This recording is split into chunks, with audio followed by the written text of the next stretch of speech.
लेकिन उसके ठीक बाद उस मेल कलीग के एटीट्यूड ने मुझे इस सोच को खारिज करने पर मजबूर कर दिया।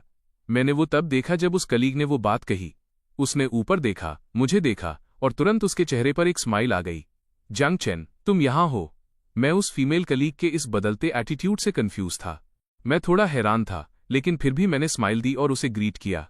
तुम अभी जांग फैमिली के यंग मास्टर के बारे में क्या कह रही थी? जांग फैमिली के यंग मास्टर शब्द सुनते ही उस कलीग का चेहरा उतर गया। उसने वहां जांग ताओ की तरफ इशारा किया। जांग फैमिली का यंग मास्टर? मैं और भी ज्यादा बॉफल्ड हो गया। जांग ताओ जांग फैमिली का यंग मास्टर है, लेकिन दुनिया में जांग सरनेम वाले बहुत से अमीर लोग हैं, और जांग ताओ के पिछले दिखावे के हिसाब से ये मुमकिन है कि वो किसी अमीर जियांग फैमिली का बेटा हो। उसे जियांग फैमिली का यंग मास्टर बुलाना इतना अजीब नहीं है।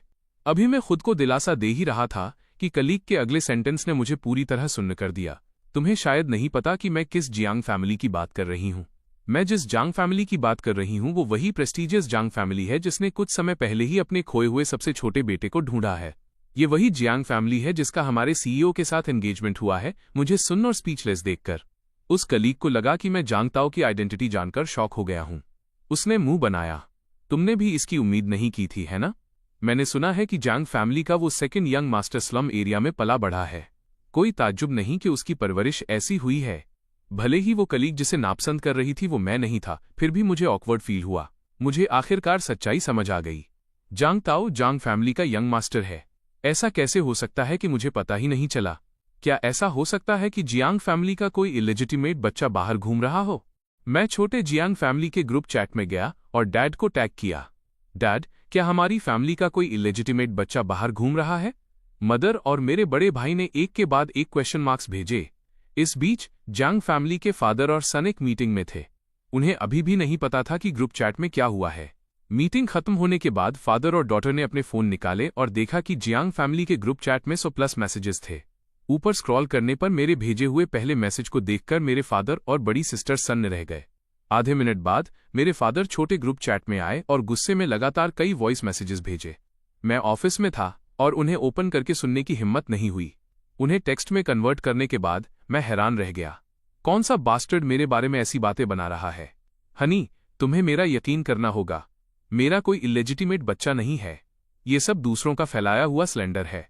मैं तुम्हारे लिए हमेशा फेथफुल रहा हूं। मुझे पता चलने दो कि ये झूठ किसने फैलाया है, वरना मैं उसका सिर फोड़ दूंगा। मैंने अपने फादर की अपनी इनोसेंस साबित करने की डेस्परेट कोशिश देखी और तुरंत समझ गया कि जांग ताओ ने पक्का मेरी आइडेंटिटी का इस्तेमाल करके बी कॉर्पोरेशन में एंट्री ली है। कोई ताज्जुब नहीं कि कंपनी ज्वाइन करने के बाद से जांग ताओ के लिए सब कुछ इतना आसान रहा है जैसे वो कोई गेम हैक कर रहा हो। जो बातें मैं पहले समझ नहीं पा रहा था अब सब क्लियर थीं। अब मैं उन सबको समझ गया हूं। जांग ताओ ने बी कॉर्पोरेशन में घुसने के लिए मेरा रूप धरा, यानी मुझे इम्पर्सोनेट किया। मुझे डर है कि पहले शायद शाओ रेंजर को जैंग ताओ ने अपनी असली आइडेंटिटी बता दी थी। इसी वजह से उसे हैरास नहीं किया गया और कमीशन पाने के लिए अमीर औरतों के साथ ड्रिंकिंग पर नहीं जाना पड़ा। बस मैंने ये उम्मीद नहीं की थी कि शाओ रेंजर के फायर होने के बाद नया मैनेजर वैंग कोई ऐसा इंसान होगा जो पावर से नहीं डरता। जांग ताओ को लगा कि अपनी आइडेंटिटी रिवील करने का ये टैक्टिक अब असरदार नहीं रहा और उसने उन्हें शांत कर दिया, ये सजेस्ट करते हुए कि वो मुझे ये मैटर खुद हैंडल करने दें, क्योंकि जिस इंसान को जांग ताओ ने इम्पर्सोनेट किया था वो मैं था।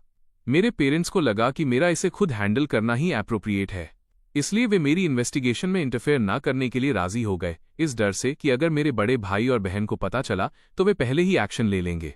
मैंने उन्हें भी एक्सप्लेन किया। जब मेरे बड़े भाई ने मुझे ये कहते सुना कि एक और इंटर्न जो मेरे साथ ही बी कॉर्पोरेशन में आया था उसने मुझे इम्पर्सोनेट करने की हिम्मत की है, वो तुरंत फ्यूरियस हो गया।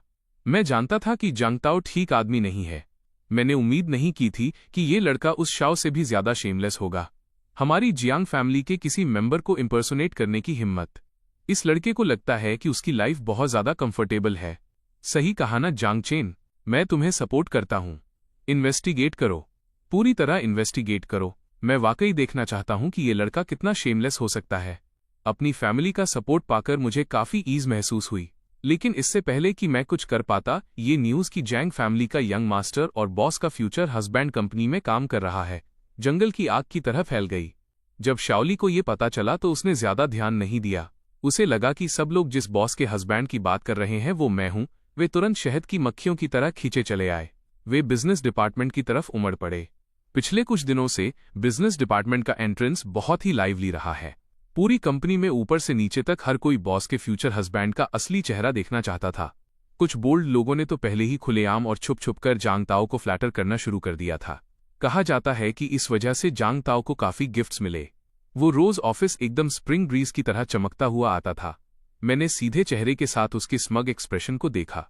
कुछ दिनों तक सीक्रेटली इन्वेस्टिगेट करने के बाद मुझे कुछ नहीं मिला, लेकिन मुझे किसी की याद आई, वो औरत जो पिछली बार अंडरग्राउंड पार्किंग लॉट में मिली थी, जिसने मेरे हाथ में अपना बिजनेस कार्ड थमाया था। मुझे शक हुआ कि जांग ताओ में मुझे इम्पर्सोनेट करने का कॉन्फिडेंस उसी औरत से आया है। मैं पहले उस औरत की आइडेंटिटी गेस कर रहा था, लेकिन एक शाम जब मैं ओवरटाइम कर रहा था और घर जाने वाला था, तो मैं लिफ्ट में फिर से उस औरत से मिला और उस औरत ने मुझे देखा। उसकी आंखें साफ तौर पर चमक उठीं। ये देखकर कि औरत लिफ्ट में अकेली है, मैंने अचानक इस लिफ्ट से जाने का इरादा छोड़ दिया। जैसे ही मैं जाने के लिए मुड़ा, उस औरत ने मेरा पीछा किया और मेरा रास्ता रोक लिया। मैंने अपनी आंखें सिकोड़ी और 2 कदम पीछे हट गया। जियांग फैमिली में वापस आने के बाद मैंने कुछ समय तक पर्सनल ट्रेनर के साथ ट्रेनिंग की थी। अब मैं टेरिफाइंग तरीके से स्ट्रांग फील करता हूं। मैं एक सांड को भी काबू कर सकता हूं, फिर एक औरत तो दूर की बात है। मुझे पीछे हटते देख वो औरत मुस्कुराई और बोली, मैं तुम्हें पहचानती हूं, तुम जांग ताओ के कलीग हो, सही कहा ना? मैंने कुछ नहीं कहा और बस उसे देखता रहा। ये देखकर वो औरत हंसी और बोली, वो बिजनेस कार्ड जो मैंने तुम्हें पिछली बार दिया था। मैंने बीच में ही टोक दिया, क्या आपको कुछ काम है? अगर नहीं तो प्लीज एक तरफ हट जाइए। मैं इस औरत पर शब्द बर्बाद नहीं करना चाहता था, इसलिए मैंने बहुत ही कोल्ड और डिस्टेंट बर्ताव किया। वो औरत गुस्सा नहीं हुई और बस मुस्कुराती रही। मेरा नाम फू यिंगिंग है, तुम्हारा नाम क्या है? मैंने भौहें सिकोड़ी और शक के साथ पूछा। आपका सरनेम एफयू है? ये देखकर कि मैंने आखिरकार एक अलग एक्सप्रेशन दिया है, फू यिंगिंग के चेहरे की मुस्कान और भी बढ़ गई। सही कहा, मेरा सरनेम एफयू है। फू यिंगिंग ने खास तौर पर इस बात पर जोर नहीं दिया कि उसके सरनेम का कौन सा कैरेक्टर है। जब मैंने ये नाम सुना तो मेरे दिमाग में एक अजीब सा ख्याल आया, लेकिन मुझे अपने दिल के शक को वेरीफाई करने की जरूरत थी, इसलिए मैं फिर से अपने कोल्ड और डिस्टेंट अंदाज में आ गया। फू यिंगिंग मेरे चेहरे के इस लुक से बहुत खुश थी। ये सच में उसका टाइप था। फू यिंगिंग अभी कुछ और कहने ही वाली थी कि तभी पीछे से अचानक जांग ताओ की आवाज आई, हनी, क्या तुम मुझे ऑफिस से पिक करने आई हो? एंगल की वजह से जांग ताओ ने मेरी मौजूदगी नोटिस नहीं की और फू यिंगिंग ने गिल्टी फील करते हुए मुझे उसकी नजरों से छिपा लिया। इससे पहले कि जांग ताओ पास आता, मैं चुपचाप वहां से निकल गया। अपनी फैमिली की कार में बैठने के बाद मैंने एक पल के लिए सोचा, फिर श्योली का फोन नंबर निकाला और उसे एक मैसेज भेजा। असिस्टेंटली, क्या आप मेरा एक छोटा सा फेवर कर सकते हैं? शाओली बस सोने ही वाला था कि तभी उसका फोन अचानक जल उठा। मैसेज पढ़ने के बाद शाओली ने तुरंत रिप्लाई किया, मिस्टर जियांग, प्लीज बस ऑर्डर दीजिए। मैंने शाओली से कंपनी में किसी को ढूंढने के लिए कहा। शाओली ने हैरान होकर अपना सिर खुजलाया। पूरी कंपनी में उनकी प्रेसिडेंट के अलावा क्या एफयू सरनेम वाली कोई और भी औरत थी? हालांकि उसे शक था, फिर भी शाओली इन्वेस्टिगेट करने में मदद करने के लिए राजी हो गया। शाओली का रिप्लाई देखकर मैंने अपना फोन नीचे रखा और कार की खिड़की से बाहर देखा। बाहर ट्रैफिक बहुत ज्यादा था। मुझे रियलाइज हुआ कि जैंग फैमिली में लौटने के बाद से मेरी लाइफ काफी ज्यादा कलरफुल हो गई है। गुजर बसर करने के लिए दिन रात स्ट्रगल करने वाले पुराने दिन अब एक दूसरी लाइफ की तरह दूर लग रहे थे। हालांकि मेरी पिछली लाइफ मुश्किल थी, लेकिन उसमें ये सारी साजिशें, धोखे और कॉन्फ्लिक्ट्स नहीं थे। जब मैं घर पहुंचा तो मैंने देखा कि मेरा बड़ा भाई मेरे कमरे में इंतजार कर रहा था। मुझे अंदर आते देख मेरे भाई ने तुरंत मुझे अपनी ओर खींचा और मेरे चेहरे के करीब आ गया। वो फेक यंग मास्टर के बारे में लेटेस्ट डेवलपमेंट्स पूछ रहा था। मुझे समझ नहीं आ रहा था कि हंसूं या रोऊं। मैंने आज जो कुछ भी डिस्कवर किया था वो सब उसे बता दिया। मैंने अपना स्पेकुलेशन भी मेंशन किया। मेरे भाई ने जब ये सुना तो वो इतना शॉक हो गया कि काफी देर तक स्पीचलेस रहा। काफी देर बाद कमरे में ठहाकों की गूंज सुनाई दी। मैं अब और कंट्रोल नहीं कर सकता। ये दोनों सच में मुझे हंसा हंसा कर मार डालेंगे। मैं इतने सालों से जी रहा हूं और पहली बार मैंने ऐसे अजीब लोग देखे हैं। मैं थोड़ा स्पीचलेस था, लेकिन अभी चीजें बहुत क्लियर नहीं हैं, मैंने शांति से कहा। इन्वेस्टिगेशन अभी खत्म नहीं हुई है। मेरे बड़े भाई ने जैसे मेरी बात सुनी ही नहीं। उसने मुझसे कहा कि जैसे ही इन्वेस्टिगेशन के रिजल्ट्स आ जाएं, मैं उसे तुरंत बता दूं। फिर वो मेरे कमरे से चला गया, हंसते हुए। अगले दिन मैं रोज की तरह काम पर गया और लिफ्ट के पास मेरी मुलाकात जियांग ताओ से हुई। लिफ्ट में जांग ताओ लगातार मेरी वॉच को घूर रहा था। जांग ताओ ने एक पल के लिए देखा और उसकी पुतलियां अचानक फैल गईं। जांग ताओ ने नीचे देखा और पाया कि उसकी वॉच अभी भी उसकी कलाई पर थी। वो थोड़ा शर्मिंदा हुआ और गुस्से में बोला, जांग शेन जैसा गरीब बास्टर्ड, वो इतनी अच्छी वॉच कैसे अफोर्ड कर सकता है? जांग ताओ ये समझ नहीं पा रहा था कि मेरे पास ग्रीन सबमैरिनर खरीदने के लिए पैसे कहां से आए। तब तक नहीं जब तक उसने 2 गॉसिप करने वाली फीमेल कलीग्स की बातें नहीं सुन ली। वो आदमी अभी जो दिखा बहुत जाना पहचाना लग रहा है। मुझे लगता है कि ये वही आदमी है जो कल रात वाइस प्रेसिडेंट एफयू के साथ था। अब जब तुमने जिक्र किया है तो मुझे भी याद आया, कल रात वाइस प्रेसिडेंट एफयू वाकई उस आदमी के साथ बहुत फ्लर्टी हो रही थीं। क्या तुम्हें लगता है कि उनके बीच उस तरह का रिलेशनशिप है? ये सुनकर जांग ताओ के दिल में गुस्से की आग भड़क उठी। उसे अचानक कल रात लिफ्ट के पास फू यिंगिंग को देखना भी याद आया। उस समय उसे लगा था कि फू यिंगिंग खास तौर पर उसे ऑफिस से पिक करने आई थी। अब जियांग ताओ के दिमाग में ये बात बैठ गई कि मैंने पक्का फू यिंगिंग को सिड्यूस किया है, और वो वॉच जो मेरी औकात से बाहर थी पक्का फू यिंगिंग की तरफ से एक गिफ्ट होगी। उसकी औरत किसी दूसरे प्रिटी बॉय को गिफ्ट दे रही है। इस ख्याल ने जांग ताओ के गुस्से को बेकाबू कर दिया। वो जैंग फैमिली का यंग मास्टर था, बी कॉरपोरेशन का होने वाला दामाद, और फिर भी किसी ने उसकी औरत को चुराने की हिम्मत की। ये सच में अनबेरेबल था।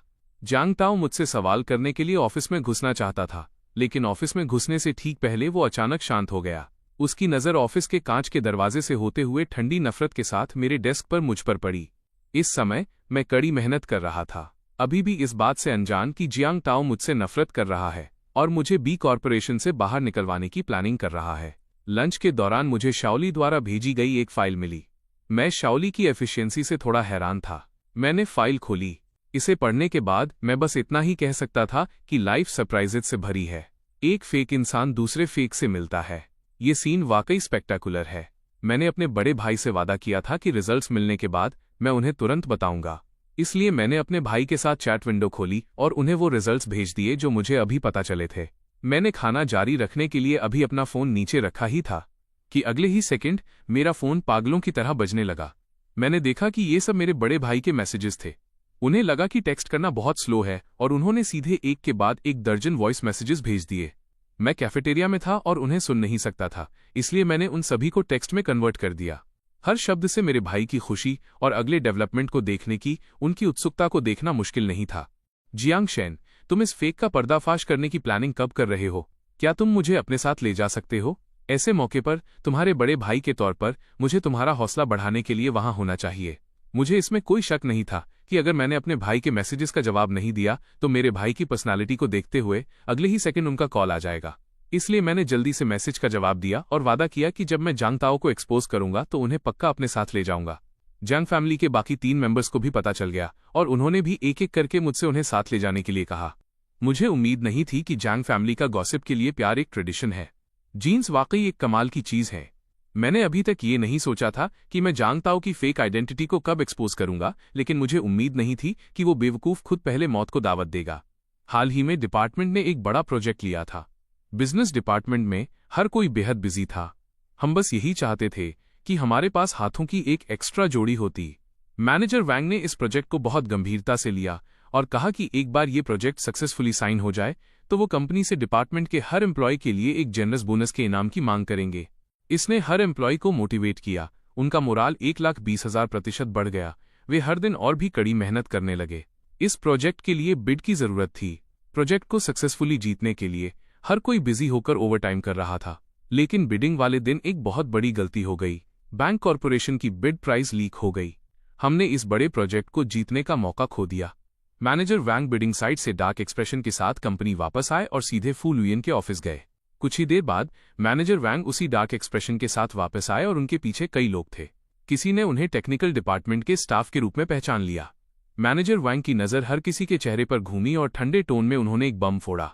ये बिड इसलिए फेल हुई क्योंकि हमारे डिपार्टमेंट में किसी ने कंपनी के सीक्रेट्स लीक किए हैं और वो इंसान आप ही लोगों के बीच है। ये सुनकर हर कोई अपने पास वाले कलीग्स को शक की नज़र से देखने लगा। इस पल उन सब ने एक ही बात सोची। उनके डिपार्टमेंट में एक मोहरा यानी जासूस था और इस जासूस की वजह से उनकी हाल की सारी मेहनत बेकार चली गई थी। किसी की दौलत में बाधा डालना उनके माता पिता को मारने जैसा है। ये गुस्सा तो निकलना ही था। मैंने अनजाने में जियांग ताओ की तरफ देखा और इसी नज़र की वजह से मैंने गलती से जांग ताओ के चेहरे पर जीत वाली मुस्कुराहट की एक झलक देख ली। मेरा दिल जोरों से धड़कने लगा। क्या ऐसा हो सकता है कि जिस इंसान ने कंपनी का सीक्रेट लीक किया वो जांग ताओ था?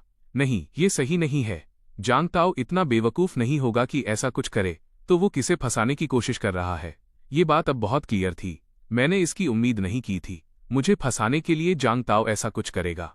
मैंने पहले से कोई तैयारी नहीं की थी। जासूस होने के सबूत शायद जांग ताओ ने मेरे वर्कस्टेशन पर प्लांट कर दिए होंगे। जैसा कि उम्मीद थी, टेक्निकल डिपार्टमेंट के स्टाफ ने वहां मौजूद सभी लोगों के कंप्यूटर चेक करने के बाद मेरे कंप्यूटर पर सो-कॉल्ड सबूत ढूंढ लिए।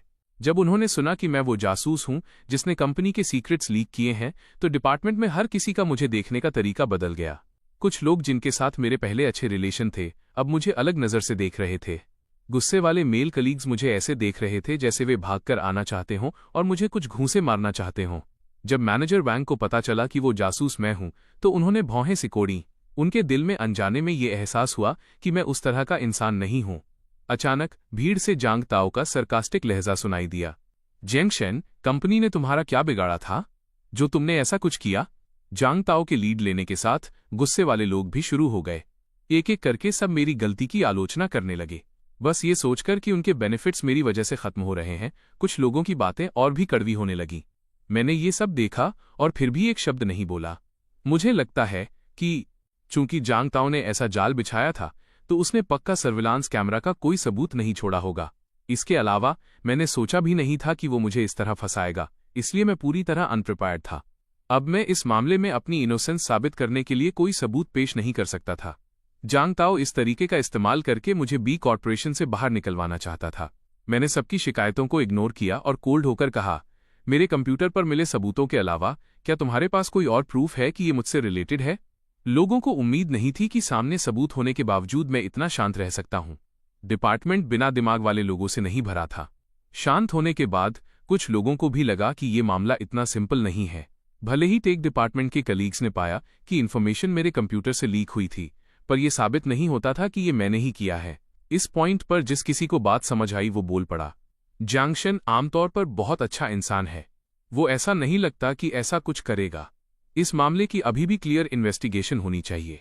चलिए किसी इनोसेंट इंसान के साथ गलत नहीं करते। जांग ताओ ने देखा कि चीजें उसके प्लान के मुताबिक स्मूथ नहीं चल रही हैं, तो उसे थोड़ी एंजाइटी होने लगी। जांग ताओ नफरत में अपने दांत पीसने लगा। वैसे भी इन्फॉर्मेशन वाकई जांग शेन के कंप्यूटर से लीक हुई थी, वो पक्का इसकी रिस्पॉन्सिबिलिटी से बच नहीं सकता। सिर्फ इसलिए कि तुम कह रहे हो जांग शेन ने ये नहीं किया, तो क्या इसका मतलब ये है कि उसने नहीं किया? जिन कलीग्स ने अभी मेरे लिए स्टैंड लिया था, जांग ताओ की बात सुनकर वे भी एक पल के लिए खामोश हो गए। मैं ठंडी हंसी हंसा और जांग ताओ की तरफ पूरी तरह सरकाज़्म के साथ देखा। ये तो भूल ही जाओ कि ये मामला अभी खत्म हुआ है। जांग ताओ, तुम मुझ पर इल्जाम लगाने की इतनी जल्दी में क्यों हो? कहीं ऐसा तो नहीं कि ये सब तुमने ही किया है? जांग ताओ की आंखों में गिल्ट की एक झलक दिखी, लेकिन उसने ढिठाई से मानने से इनकार कर दिया। ऐसा कैसे हो सकता है? जांग शेन, तुम्हारी हिम्मत कैसे हुई मुझे फंसाने की कोशिश करने की? जो मेल कलीग्स आमतौर पर जांग ताओ को फ्लैटर करते थे, उसे मेरे हाथों घिरता देख तुरंत आगे आ गए। जांग शेन, क्या तुम्हारी शामत आई है? जांग ताओ जांग फैमिली का यंग मास्टर है। क्या वो तुम जैसे गरीब लड़के को गलत ठहराएगा? सही कहा। जांग शेन, तुम्हें अपना खुद का स्टेटस देखना चाहिए। क्या तुम हमारे जांग ताओ से कंपेयर किए जाने के लायक भी हो? जांग ताओ का स्टेटस क्या है और तुम्हारा क्या है? मैंने ठंडी नजरों से उस मेल कलीग को देखा। फिर तुम्हारा स्टेटस क्या है? मुझसे इस तरह बात करने की हिम्मत कैसे हुई? क्या तुम कोई शहंशाह हो या खुदा के बंदे? तुम होते कौन हो मेरे साथ इतना हाई एंड माइटी बनने वाले? किंग डायनेस्टी बहुत पहले खत्म हो चुकी है। क्या तुम्हारा बुढ़ा अभी भी यहाँ सपने देख रहा है? वो मेल कलीग मौके पर ही फ्यूरियस हो गया, क्योंकि वो डिपार्टमेंट में सबसे ओल्डेस्ट था। फिर मैंने उस मेल कलीग को देखा जिसने मुझे गरीब कहा था। मैं गरीब हूं तो क्या हुआ? क्या तुम कोई टाइकून हो? फिर तुम यहाँ अभी भी काम क्या कर रहे हो? वो मेल कलीग मेरी बातों से स्पीचलेस हो गया। वो बस काले चेहरे के साथ उदास होकर एक तरफ खड़ा रह सका। फाइनली मैंने उस मेल कलीग को देखा जिसने स्टेटस की बात की थी। क्या तुमने अपना खुद का स्टेटस चेक किया है? ये किस लेवल का है, हाई क्लास या लो क्लास? वो मेल कलीग काफी देर तक मैं हकलाता रहा और आखिरकार एक सेंटेंस बड़ी मुश्किल से बाहर निकाला। शॉर्ट में कहें तो यंग मास्टर। जांग फैमिली का यंग मास्टर तुम्हें फंसाएगा नहीं। ये सुनने के बाद मैंने एक हल्की मुस्कान के साथ जांग ताओ की ओर देखा। क्या ऐसा है? जांग फैमिली का यंग मास्टर? जांग ताओ ने गिल्टी होकर कहा, जांग शेन, बात मत घुमाओ। अभी हम तुम्हारे कंपनी के सीक्रेट्स लीक करने के बारे में बात कर रहे हैं। वो मुझे और भी बदनाम करना चाहता था। तभी एक जाना पहचाना चेहरा अचानक दरवाजे से अंदर आया। काफी रौनक है यहाँ। किस बात पर डिस्कशन चल रहा है? सबने करीब से देखा और रियलाइज किया कि वो मेरा बड़ा भाई था जो अंदर आया था। मैनेजर वैंग मुस्कुराहट के साथ आगे बढ़े। इससे पहले कि वो कुछ बोल पाते, उन्होंने अचानक मेरे भाई को ये कहते सुना। मुझे लगा मैंने अभी जैंग फैमिली के किसी यंग मास्टर के बारे में कुछ सुना। वो कौन हो सकता है? मैंने सुना है कि जैंग फैमिली ने हाल ही में अपने सबसे छोटे बेटे को ढूंढा है, जो 20 साल से ज्यादा समय से खोया हुआ था। मैं काफी समय से क्यूरियस हूं। जल्दी जल्दी जल्दी जैंग फैमिली के उस यंग मास्टर को बाहर आने दो ताकि मैं देख सकूं। मैं देखना चाहता हूं कि वो कैसा दिखता है। ये सुनकर सबकी नजरें एक साथ जांग ताओ की तरफ मुड़ गईं। जांग ताओ की आंखों में घबराहट की एक झलक दिखाई दी।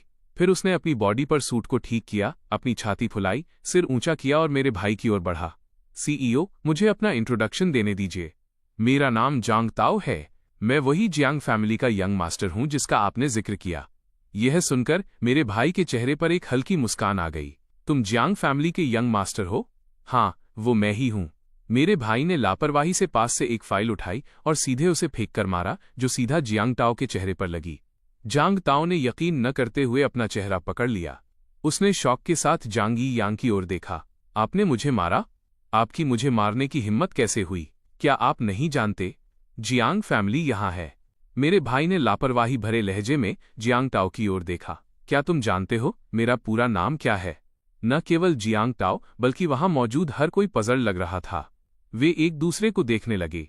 यहां तक कि मैनेजर वैंग के चेहरे पर भी हैरानी लिखी थी। मेरे भाई ने धीरे से एक सेंटेंस कहा, ध्यान से सुनो, मैं जैंग फैमिली का बड़ा यंग मास्टर हूं, जैंग यी यांग।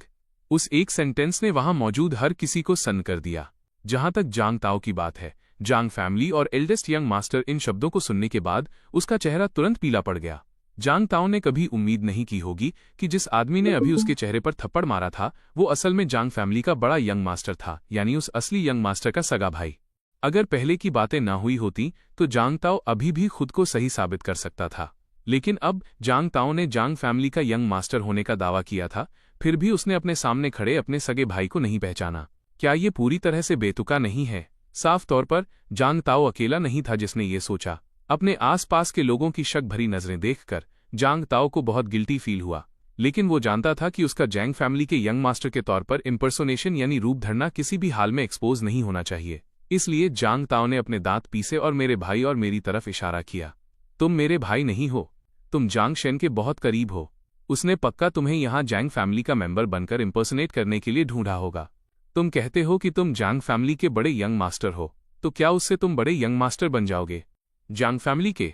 मेरे भाई ने ठंडी आह भरी और जियांग ताओ की ठुड्डी पकड़ ली।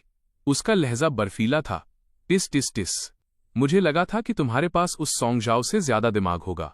अब लगता है कि मैंने तुम्हें वाकई ओवर एस्टिमेट कर लिया था। जैंग ताओ बोला, क्या तुम साबित कर सकते हो कि तुम जैंग फैमिली के बड़े यंग मास्टर हो? तभी दरवाजे से एक मेल वॉइस आई। मैं इसे साबित कर सकता हूं। मेरी भौहें 2 बार फड़क उठीं। मैंने देखा कि दरवाजे से 3 और लोग अंदर आए। वे तीनों मेरे फादर, मदर और बड़ी सिस्टर थे।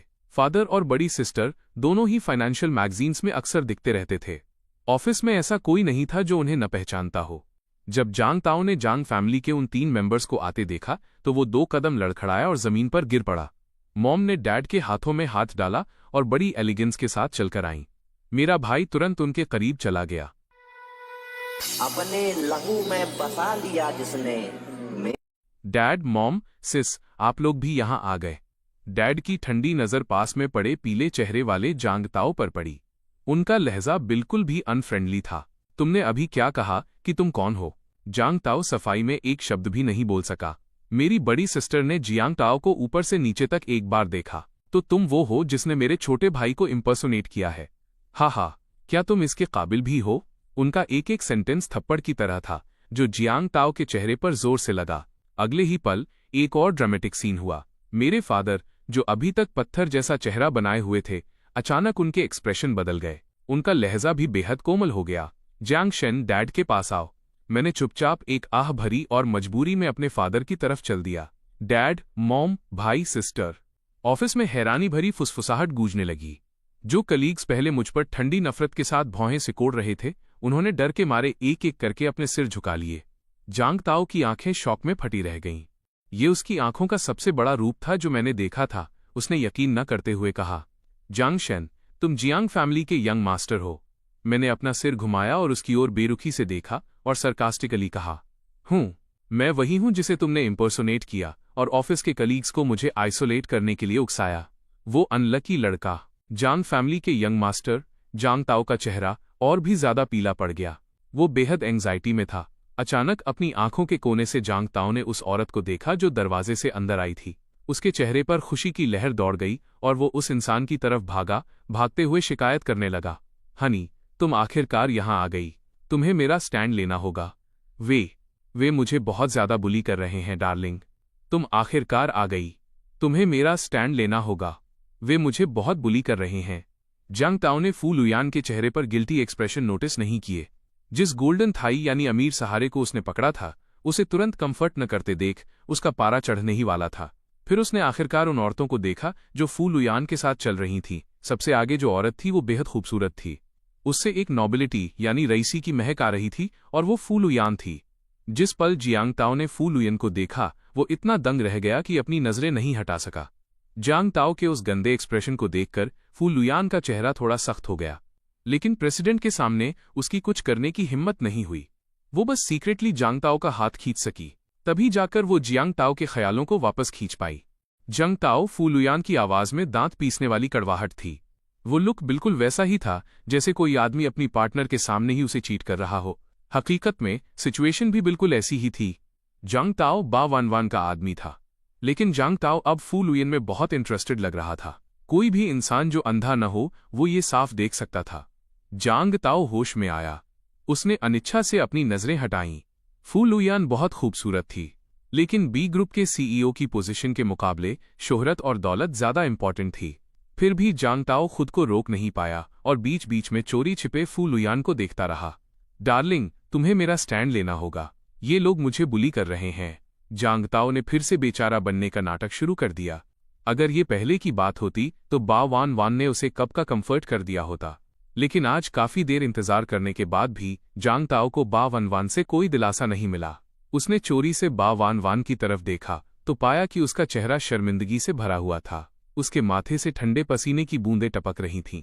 डार्लिंग, तुम्हें क्या हुआ है? बा वान ने जांग ताओ की तरफ देखा। वो कुछ बोलना चाहती थी लेकिन हिचकिचा रही थी। उसके मुंह से एक शब्द नहीं निकल पा रहा था। ये देखकर शाओली ठंडी हंसी हंसा।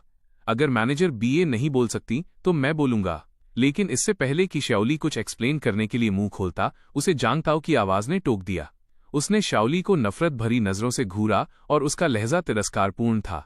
तुम बस एक मामूली असिस्टेंट हो। क्या तुम्हें यहां बोलने का कोई हक है? मेरी गर्लफ्रेंड बी ग्रुप की सीईओ है। तुम्हें पता है क्या ऐसा है? मुझे ये कैसे नहीं पता चला कि मेरी कंपनी किसी और की हो गई है? फू लुयन की बर्फीली आवाज गूंजी, जिसने जांग ताओ के अगले शब्दों को बीच में ही काट दिया। जांग ताओ की आंखें शॉक में फटी रह गईं। उसकी नजरें फू लुयन और बा वान के बीच बार बार घूमने लगीं।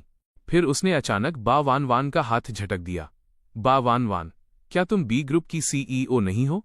पोल खुल जाने की शर्मिंदगी बा वान के चेहरे पर साफ झलक रही थी। उसने चोरी छिपे फू लुयान की तरफ देखा। उसका शरीर अनजाने में कांप रहा था। मैंने तुमसे कब कहा था कि मैं बी ग्रुप की सीईओ हूं? ये साफ तौर पर तुम्हारी अपनी गलतफहमी थी। सारा इल्जाम मुझ पर मत डालो। जांग ताओ ने हैरानी से बा वान की तरफ देखा। भले ही वो खुद बहुत ढीठ था, फिर भी वो बा वान की बेशर्मी देखकर दंग रह गया। मेरी गलतफहमी? बा वान, तुम्हारी हिम्मत कैसे हुई ये कहने की कि तुमने मुझे जानबूझकर गुमराह नहीं किया? जब हम पहली बार मिले थे तो तुमने मुझे बताया था कि तुम प्रेसिडेंट बा हो। जांग ताओ को उनकी पहली मुलाकात का जिक्र करते देख बा वान के चेहरे पर नफरत भरा भाव आ गया। उस दिन तुमने साफ तौर पर मुझे गलती से प्रेसिडेंट बीए समझ लिया था और फिर मेरे साथ इन्वॉल्व हो गए। इसके अलावा तुम उस दिन उस रिसेप्शन में आए थे, क्या इसलिए नहीं आए थे ताकि किसी अमीर यंग लेडी को फंसा सको? साथ ही तुमने भी मुझसे झूठ बोला था। तुमने खुद कहा था कि तुम जैंग फैमिली के यंग मास्टर हो। जांग ताओ बा वान की बातों से स्पीचलेस हो गया। उसने कभी कल्पना भी नहीं की थी कि जिस गोल्डन थाई को उसने इतनी प्लानिंग और बिना किसी शर्म के पकड़ा था, वो भी एक फेक निकली।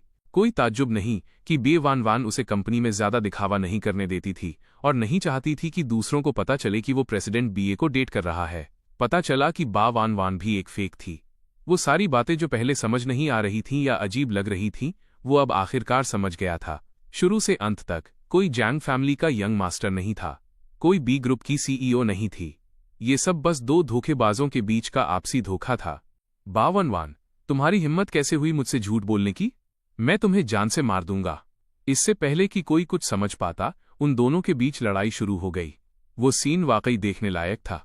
उसने सच में लोगों को बिना पलक झपकाए घूरने पर मजबूर कर दिया।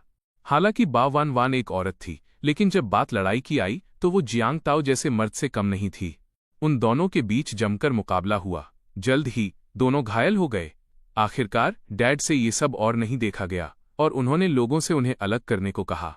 जब गार्ड्स ने दोनों को अलग किया तो दोनों की हालत बेहद खराब थी और उनके मुंह से अभी भी एक दूसरे के लिए गालियां निकल रही थीं। फू लुयन ने अपने पास खड़े शाओली से ठंडे लहजे में कहा, कल से मैं इन दो लोगों को कंपनी में दोबारा नहीं देखना चाहती। शाओली ने सिर हिलाया। जी प्रेसिडेंट बी। जांग ताओ और बा वान वान जो पागलों की तरह छटपटा रहे थे, फू लुयान की बातें सुनने के बाद जैसे अपनी सारी ताकत खो बैठे और जमीन पर ढेर हो गए। शाओली ने गार्ड्स को इशारा किया और वे समझ गए।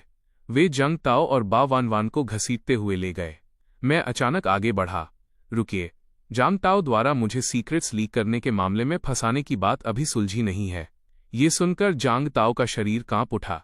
उसने अपना पिछला सारा एरोगेंस खो दिया था। जांग ताओ को लगा था कि उसने बी ग्रुप की सीईओ को पटा लिया है और अब वो कंपनी में मनमर्जी कर सकता है। इसके अलावा उसके पास जैंग फैमिली के यंग मास्टर की नकली पहचान का ढाल भी था।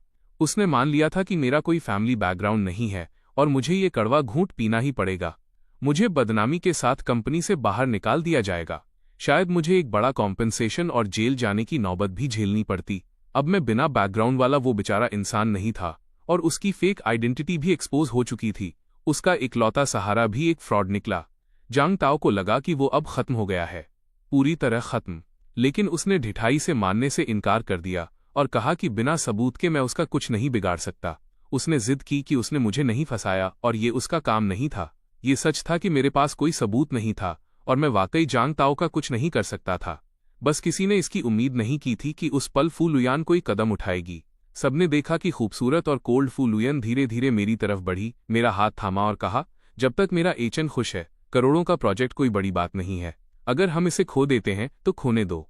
उस मौके पर जांग फैमिली के अलावा मुझे डर है कि उस समय हर किसी के दिमाग में एक ही ख्याल था, प्रेसिडेंट बीए कितनी डोमिनेटिंग है।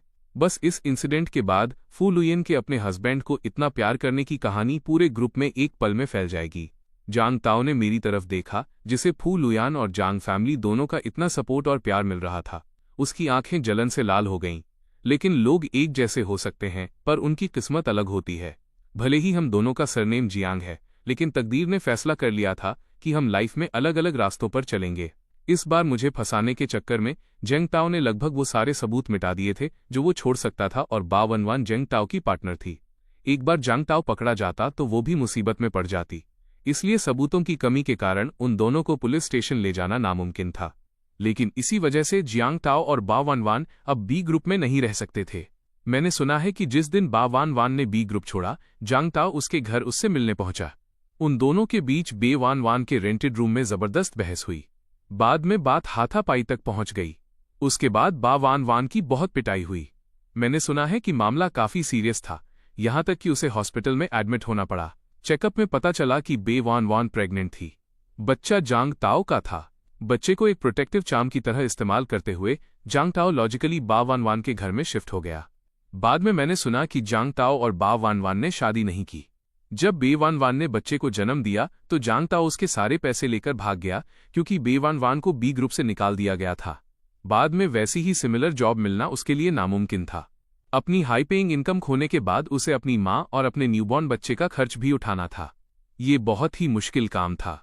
जब भी बा वान वान और ज्यादा हिम्मत नहीं जुटा पाती थी तो वो उन शुरुआती दिनों को याद करती और गहरे पछतावे में डूब जाती। ये सब बाद की कहानी थी। उस दिन के बाद ये बात कि मैं ही जैंग फैमिली का असली यंग मास्टर हूं पूरे ग्रुप में पूरी तरह फैल चुकी थी। इसके साथ ही फू लुयान के अपने हस्बैंड पर जान छिड़कने की अफवाहें भी फैल गईं। अब बी ग्रुप में ऊपर से नीचे तक, एम्प्लॉयज से लेकर सीनियर एग्जीक्यूटिव्स तक, हर कोई ये जानता था। मैंने पहले सोचा था कि भले ही मेरी असली पहचान सामने आ गई है, लेकिन काम हमेशा की तरह चलता रहेगा। पर ये अलग था। सब कुछ बदल गया था। शायद वे जांग फैमिली के यंग मास्टर के तौर पर मेरे स्टेटस से डरे हुए थे, या शायद वो फू लुयन की पोजीशन की वजह से था। सेल्स डिपार्टमेंट में मेरा वर्कलोड कम से कम होता गया। पहले जब दूसरे कलीग्स बहुत बिजी होते थे तो वे कभी कभी मुझसे मदद मांग लेते थे, लेकिन अब वो लोग मुझे कोई काम देने के बजाय अपना ब्रेक टाइम या ऑफिस के बाद का कीमती समय कुर्बान करना ज्यादा पसंद करते थे। इससे मुझे बहुत अनकंफर्टेबल फील होने लगा। मैं खुद को ट्रेन करने के लिए बी ग्रुप में आया था, लेकिन अब हर कोई मुझे किसी बीमारी की तरह अवॉइड कर रहा था। वे मुझे कुछ करने ही नहीं देते थे, तो फिर मैं इम्प्रूव कैसे करता? ये सिचुएशन कुछ दिनों तक चली और ये साफ था कि मैं नाखुश हूं। लंच के दौरान फू लुयान ने साफ महसूस कर लिया कि मेरा मूड बहुत अच्छा नहीं है। क्या बात है, उदास हो? फू लुयान ने मेरे सामने रिब्स की एक प्लेट रखी। ये देखकर कि मैं अभी भी खुश नहीं हो रहा हूं, उसने बात को ज्यादा नहीं खींचा। बस लंच के बाद फू लुयान ने ऑफिस का दरवाजा लॉक किया और मुझे लाउंज में ले गई। उसने मुझे बेड के किनारे पर बिठाया। उसने मेरे गले में हाथ डाले और मेरी गोद में बैठ गई। क्या बात है? अगर तुम्हें बुरा न लगे तो मुझे बताओ। मैंने एक पल के लिए सोचा और उदासी से कहा, लुयान, क्या मैं बहुत घिसा पिटा हूं? फू लुयान सन रह गई, फिर मुस्कुराई।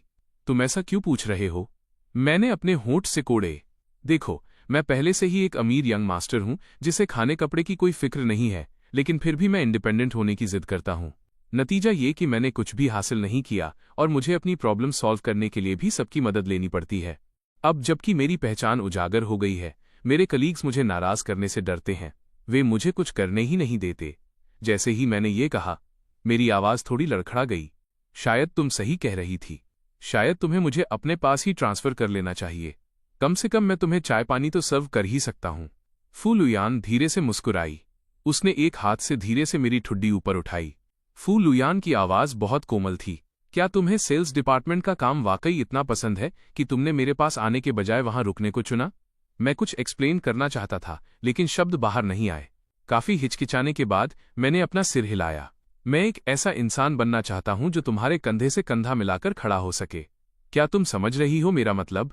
फू लुयान ने मुझे गहराई से देखा, फिर अचानक नीचे झुककर मेरे होठों पर किस किया। बेशक, मैं तुम्हें समझती हूं। अगर तुम्हें ये पसंद है तो बस इसे करते रहो। क्या तुम्हें नींद आ रही है? जाओ, एक झपकी ले लो। मैंने सिर हिलाया और अनजाने में अपनी आंखें बंद कर लीं। मुझे जल्दी ही नींद आ गई। मेरे सोने के बाद फू लुयान चुपचाप लाउंज से बाहर निकल गई। वो ऑफिस से बाहर आई और शाओली के डेस्क के पास खड़ी होकर बोली, सेल्स डिपार्टमेंट के मैनेजर को मेरे लिए ऊपर बुलाओ। शाओली ने सिर हिलाया और तुरंत इंटरनल लाइन पर फोन करने के लिए फोन उठाया। कुछ ही देर में मैनेजर वैंग लिफ्ट के पास दिखाई दिए। मैनेजर वैंग ज्यादा देर तक फू लुयान के ऑफिस में नहीं रुके, बल्कि जल्दी में वहां से निकल गए। सेल्स डिपार्टमेंट लौटने के बाद मैनेजर वैंग ने खास तौर पर ऑफिस के सभी एम्प्लॉयज को मीटिंग रूम में एक छोटी सी मीटिंग के लिए बुलाया। उस छोटी सी मीटिंग का स्पेसिफिक कंटेंट सिर्फ उन्हीं को पता था जो उसमें शामिल हुए थे। मैं इस बात से पूरी तरह अनजान था। मुझे सिर्फ इतना पता था कि मैंने फू लुयान के लाउंज में एक झपकी ली थी और दोपहर का काम शुरू होने से पहले ही उठ गया था। जब मैं ऑफिस वापस लौटा तो सब कुछ फिर से बदल चुका था। सिर्फ एक दोपहर में ऐसा लग रहा था जैसे ऑफिस में सबको एमनेसिया यानी याददाश्त जाने की बीमारी हो गई हो। किसी को याद नहीं था कि मैं जांग फैमिली का यंग मास्टर हूं या बी ग्रुप की सीईओ का फियांसे। जो कलीग्स पहले मुझे किसी बीमारी की तरह अवॉइड कर रहे थे, वे अब बहुत खुशमिजाज और फ्रेंडली थे। सब कुछ वैसा ही हो गया था जैसा मेरी असली पहचान उजागर होने से पहले था। मैंने अपने आसपास की चीजों और उस जाने पहचाने वर्कलोड को देखा और एक पल के लिए ये सब अनरियल लगा। ये एक सपने जैसा था, क्योंकि मेरा मूड अच्छा था। मेरी वर्क एफिशिएंसी भी बहुत बढ़ गई। मैंने छुट्टी होने से पहले ही अपना काम खत्म कर लिया। कई बार कंफर्म करने के बाद कि अब कुछ भी नहीं बचा है, मैंने अपना सामान पैक किया, रोज की तरह ऑफिस के कलीग्स को गुड बाय कहा और ऑफिस से निकल गया। मैंने ये नहीं देखा कि मेरे जाते ही पूरे ऑफिस में राहत की एक सामूहिक सांस गूंजी।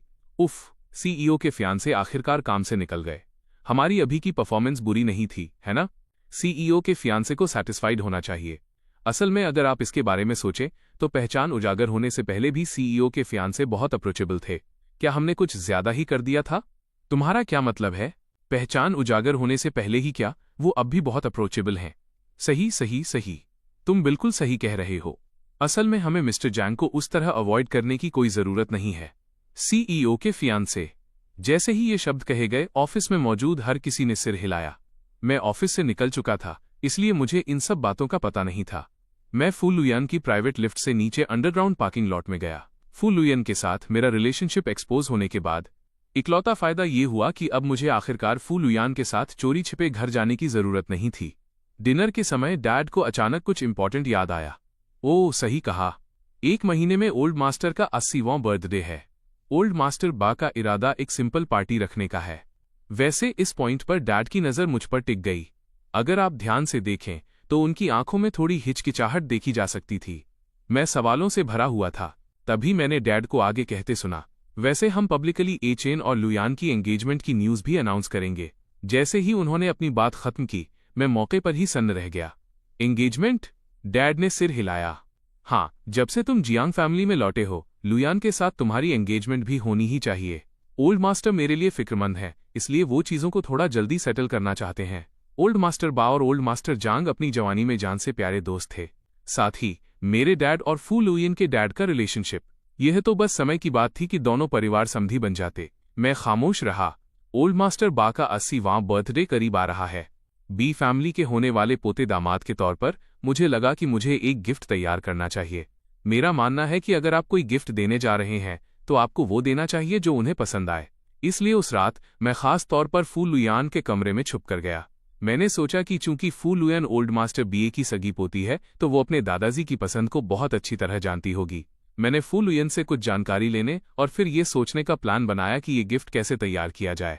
बस बात ये थी कि जब मैं फू लुयन के कमरे में चुपके से घुसा तो न तो स्टडी रूम में कोई था और न ही बेडरूम में।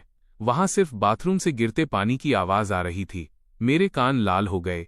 मुझे लगा कि मैंने फू लुयन के शावर खत्म करने के बाद होने वाली ऑकवर्डनेस से बचने के लिए वाकई सही समय चुना है। मैंने पहले जाने और बाद में वापस आने का प्लान बनाया, लेकिन मैंने अभी एक कदम भी नहीं बढ़ाया था। तभी बाथरूम में पानी की आवाज रुक गई, फिर कदमों की आहट आई। मैंने पागलों की तरह चारों ओर देखा और मेरी नज़र कमरे के बड़े बेड पर पड़ी। मैंने कंबल उठाया और उसके अंदर छिप गया। छिपने के बाद मुझे तुरंत पछतावा हुआ। मैं जितनी भी अच्छी जगहों पर छिप सकता था, कंबल के नीचे छिपने से बेहतर कोई भी जगह होती। मैं चिढ़कर कंबल के नीचे छिपा रहा और बाथरूम का दरवाज़ा खुला। फू लुयन बाथ टॉवल में लिपटी हुई अपने गीले बालों को सुखाते हुए बाहर निकली। लगभग उसी पल फू लुयान ने बेड पर उभार नोटिस किया। फू लुयान पहले सन्न रह गई, फिर उसके होठों पर एक मुस्कान आ गई। उसने पास की कुर्सी के पीछे तौलिया लटकाया और धीरे धीरे बेड की तरफ बढ़ी। कंबल के नीचे छिपे हुए मैंने कदमों की आहट सुनी जो करीब आ रही थी। मेरा दिल जोरों से धड़क रहा था। बेड के पास कदम रुक गए। कंबल के जरिए मैं लगभग अपने ऊपर फू लुयन की नज़र महसूस कर सकता था। कुछ सेकंड सोचने के बाद मैंने फैसला किया कि मुझे शायद खुद पहल करनी चाहिए और बाहर आकर एक्सप्लेन करना चाहिए। लगभग उसी समय मैंने कंबल उठाया। फू लुयन पास झुकी। जब हमारी आंखें मिली तो मैंने सहज रूप से कंबल खींचा, लेकिन फू लुयन ने उसे थाम लिया। वो धीरे से हंसी। तुम किस चीज से छिप रहे हो? मैं हकलाया, कुछ बोल नहीं पाया। मैंने चिढ़कर अपनी आंखें बंद कर लीं। तभी अचानक मुझे अपने होठों पर गर्माहट महसूस हुई। दोनों ने पैशनेटली किस किया। नतीजा ये हुआ कि इसी पल दरवाज़ा अचानक धकेलकर खोला गया। लुयान, क्या तुम्हारे पास एक पल है? मॉम तुमसे बात करना चाहती हैं। मदर बे ने जैसे ही कमरे की सिचुएशन को साफ तौर पर देखा, वो मौके पर ही जम गईं। 0.01 सेकंड बाद मदर बे अचानक मुड़ी और जल्दी से फू लुयन के कमरे से बाहर निकल गईं, यहां तक कि सोच समझकर उन दोनों के लिए दरवाज़ा भी बंद कर दिया। मुझे रिएक्ट करने तक का समय नहीं मिला, यहां तक कि सफाई का एक शब्द भी नहीं। मैं बस बेबस होकर मदर बीए को बाहर जाते देखता रहा। फू लुयन ने अपनी नजरें हटाईं, मेरी हालत को नीचे देखा और पूछा, क्या हम जारी रखें? हूँ। मैं आखिरकार होश में आया। फू लुयन धीरे से हंसी और मेरे बगल में लेट गई। क्या तुम्हें लगता है कि आंटी बीए को लग रहा होगा कि मैं तुम्हारे कमरे में देर रात आकर कोई बदतमीजी कर रही हूँ? सब खत्म हो गया। इस बार तो मैं वाकई गया काम से। फू लुयन बेबसी से हंसी। डरो मत, मेरी मॉम तुम्हें बहुत पसंद करती हैं। वो शायद इस सीन को देखने की उम्मीद ही कर रही थीं। ये सुनकर मेरे चेहरे पर हिचकिचाहट की एक झलक दिखी। लेकिन हमारी अभी शादी नहीं हुई है। फू लुयन ने अपनी भौहें ऊपर की। क्या हमारी 1 महीने में एंगेजमेंट नहीं हो रही है? फू लुयन को खुद एंगेजमेंट का जिक्र करते देख मेरे कान लाल हो गए। तुम्हें पता था? फू लुयान ने सिर हिलाया। हूँ, दादाजी ने वापस आते ही मुझसे इसका जिक्र किया था। मैंने हामी भरी। मैंने सुना है उन्होंने ही इसका प्रपोजल दिया था। एचएन, वो उन्होंने नहीं दिया था, वो मैंने दिया था। मैं सन्न रह गया। शक के साथ फू लुयान की ओर देखने लगा। क्या? फू लुयन ने अपना सिर घुमाया। उसकी नज़र कोमल थी। मैंने ही दादाजी को बताया था। मैं ही वो हूं जो तुमसे एंगेजमेंट करना चाहती हूं। बेशक यह कुछ ऐसा भी है जिसे देखकर वो खुश हैं। तब जाकर मुझे पता चला कि ओल्ड मास्टर बीए का अपने 80वें बर्थडे पर हमारी एंगेजमेंट अनाउंस करने का प्रपोजल असल में फू लुयन का ही आइडिया था। इस जानकारी को पचाने के बाद और पहले की तरह मदर बे के हाथों पकड़े जाने से बचने के लिए मुझे लगा कि फू लुयन के बेड पर रुकना ठीक नहीं है। उठते समय मुझे अभी रियलाइज हुआ कि फू लुयन का बाथ टॉवल पिछली हरकतों की वजह से गिरने ही वाला था। मैं मन ही मन आह भरे बिना नहीं रह सका। फू लुयान की फिगर वाकई बहुत खूबसूरत है। उसमें हर सही जगह पे कर्व्स हैं। फू लुयन ने मेरी उन पर पड़ने वाली चोरी छिपे नजरों को मिस नहीं किया, लेकिन हस्बैंड को पाने के चक्कर में उसने मुझे सीधे एक्सपोज नहीं किया। अपनी फिजीक का थोड़ा सा एडवांटेज दिखाना भी बहुत जरूरी होता है। हेई हेई क्या तुम पहले कपड़े चेंज करना चाहती हो? हम बाद में बात कर सकते हैं। आखिरकार इतनी खूबसूरत फिगर का सामना करते हुए मेरे लिए खुद को कंट्रोल करना बहुत मुश्किल है। ये सुनकर फू लुयान ने मुझे एक नज़र देखा और फिर सिर हिलाया। ठीक है, तो मेरा एक पल इंतजार करो। बोलने के बाद फू लुयान ड्रेसिंग रूम की तरफ चली गई। उसने वार्डरोब से पजामे का एक सेट निकाला और चेंज करना शुरू कर दिया। अगर मैं चाहता तो अपनी गर्दन उचकाकर फू लुयन को कपड़े बदलते हुए देख सकता था, लेकिन मैंने खुद को रोक लिया। मैं गहरी सांसें लेता रहा, अपने शरीर के टेम्परेचर को कम करने की कोशिश करता रहा। एचएन, मैंने चेंज कर लिया है। यह सुनकर मैं मुड़ा। मैंने देखा कि फू लुयन ने ब्लैक सिल्क पजामे का एक सेट पहना हुआ है। ब्लैक कलर फू लुयन पर बहुत ही खूबसूरत लग रहा था, जिससे एक बहुत ही लग्जरी वाली फीलिंग आ रही थी। चाहे उसने कपड़े पहने हों या नहीं, मुझे लगा कि फू लुयन वाकई खूबसूरत है। फू लुयन ने मेरा हाथ थामा और मुझे अपने पास खींचा। तुम अचानक इतनी देर से यहाँ क्यों आए? तभी मुझे वो इम्पॉर्टेंट बात याद आई जिसके लिए मैं फू लुयन को ढूंढने आया था। मैंने उसे ओल्ड मास्टर बीए के लिए गिफ्ट तैयार करने के बारे में बताया। मैंने एक्सप्लेन किया कि मैंने फू लुयान को सब कुछ बता दिया है। फिर मैंने फू लुयन को उसकी पसंद के हिसाब से गिफ्ट देने के आइडिया के बारे में बताया। ये देखकर कि मैं उसकी फैमिली को कितनी वैल्यू देता हूँ, फू लुयन बहुत खुश हुई। फू लुयान मुझे ओल्ड मास्टर बीए की पसंद के बारे में बताने लगी। शायद इसलिए कि वो अपनी जवानी में एक सिपाही थे। वो खून खराबे के दिनों से थक चुके थे, इसलिए अपने बुढ़ापे में ओल्ड मास्टर बीए को आर्टिस्टिक चीजें पसंद थीं। उदाहरण के लिए कैलीग्राफी, सेरामिक्स और ऐसी ही चीजें। जब तक वो एलिगेंट होती, ओल्ड मास्टर को बहुत पसंद आती। ये सुनने के बाद मैंने गंभीरता से एक पल के लिए सोचा कि ओल्ड मास्टर बीए के स्टेटस को देखते हुए उन्होंने बहुत सी बेहतरीन चीजें देखी होंगी। ओल्ड मास्टर बीए के टेस्ट के हिसाब से गिफ्ट ढूंढना वाकई आसान नहीं है। मेरा परेशान चेहरा देखकर फू लुयान मुस्कुराई। मुझे लगता है कि उन चीजों के मुकाबले एक गिफ्ट ऐसा है जो दादाजी सबसे ज्यादा चाहते हैं। ये सुनकर कि ओल्ड मास्टर को किसी एक गिफ्ट की सबसे ज्यादा चाहत है, मेरी आंखें चमक उठीं। वो क्या है? वो कौन सा गिफ्ट है जो वो सबसे ज्यादा चाहते हैं? जल्दी बताओ। एचएन जानना चाहता है कि उन्हें सबसे ज्यादा क्या चाहिए। मैं तुम्हें अभी बताती हूं। ये सुनकर मेरे दिल में एक अजीब सा डर पैदा हुआ। जैसा कि अंदेशा था, अगले ही सेकंड फू लुयान मेरे कान के पास झुकी और कुछ फुसफुसाया। वह काफी समय से अपने परपोते को गोद में खिलाना चाहते हैं। तुम्हारा क्या ख्याल है, एचएन? मुझे अचानक बहुत नींद आ रही है। मैं वापस सोने जा रहा हूं। मेरी और सुनने की हिम्मत नहीं हुई और मैं सीधा भागकर अपने कमरे में आ गया। फू लुयान ने मेरा पीछा नहीं किया। मेरे जाने के करीब 1 घंटे बाद मदर बे ने फिर से फू लुयन का दरवाजा खटखटाया। खट खट खट। लुयान, क्या मॉम अंदर आ सकती हैं? इस समय फू लुयन ने कुछ डॉक्यूमेंट्स प्रोसेस करने का काम अभी खत्म ही किया था। खटखटाने की आवाज सुनकर वो तुरंत दरवाजा खोलने गई। मॉम, ओह, क्या आप मुझे किसी काम के लिए ढूंढ रही हैं? मदर बी ने देखा कि दरवाजा खुला है और उनकी नजरें कमरे में चारों ओर घूमी। जब मैं उन्हें नहीं दिखा तो वे थोड़ी निराश हुईं। एचएन वापस चला गया। फू लुयान ने बेबसी से सिर हिलाया। हाँ, वो थोड़ी देर पहले वापस चला गया। मदर बे ने आह भरी। ठीक है फिर, असल में मैं तुम्हें किसी और काम के लिए नहीं ढूंढ रही हूं। मैं बस तुमसे एचएन के साथ तुम्हारी एंगेजमेंट के बारे में बात करना चाहती थी। एंगेजमेंट के मामले में फू लुयान और भी सीरियस हो गई। मिस्टर और मिसेस बीए को ओल्ड मास्टर बीए के बर्थडे बैंक्वेट की फिक्र करनी थी, इसलिए उनके पास शायद एंगेजमेंट की फिक्र करने के लिए अब समय और एनर्जी नहीं होगी। इसलिए एंगेजमेंट का मामला सिर्फ फू लुयान के अरेंजमेंट पर ही छोड़ा जा सकता था। बी फैमिली मुझे अपने पोते दामाद को बहुत वैल्यू देती है, इसलिए ये एंगेजमेंट पार्टी शानदार तरीके से ऑर्गेनाइज होनी चाहिए।